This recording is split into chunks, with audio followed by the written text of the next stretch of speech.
Hindi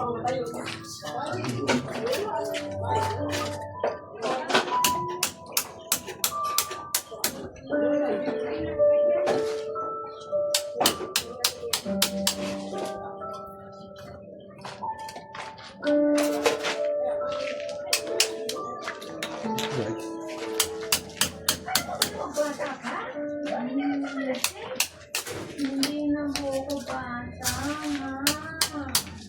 23 years old na po ako.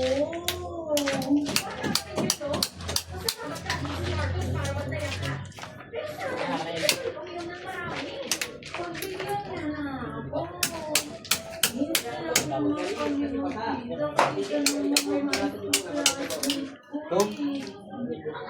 Naman.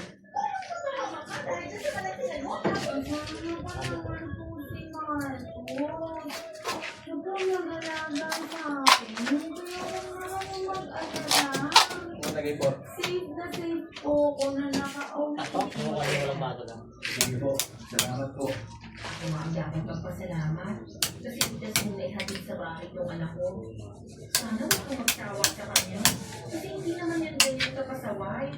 Baka na-influensyahan ka ng mga barkada. Kaya medyo tinitigil sa mundo. Pero pagsasabihan ko na lang siya. Bakit magpasan na? Nakikinig naman yan sa akin. O sige na, pumunta ka na dito sa pa. Nadala na lang kita ng una sa kapuno.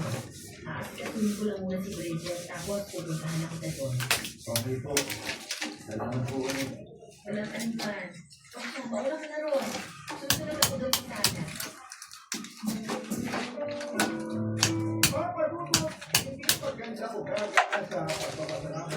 Ako po ka ng 54 ha.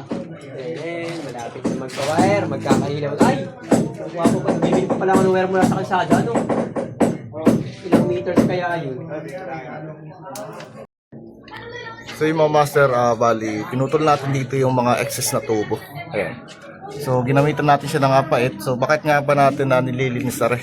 Para hindi masyadong makasakabal yung mga tubo rito. So para maganda yung ating magiging spacing dito ng mga wire. Ayan, so para malinis siyang katingnan.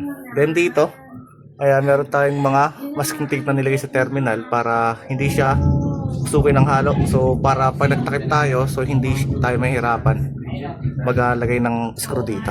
Okay, so yun lang yung purpose ng ating masking tape dito sa ating box. Okay, bali, ito yung square box natin na papunta rito sa ating panel, mga master. Ayan, so kaya tayo naglagay ng square box dito para hindi tayo mahirapan wire pulling. So para yung wire natin isa hindi masyadong ma-stress, tapos connect tayo sa mga box natin papunta sa kabilang room hanggang doon sa makarating sa dulo. Okay, so yun lang yung idea natin kaya naglagay ng square box dito para medyo malapit lang yung ating wire pulling. Okay, salamat po.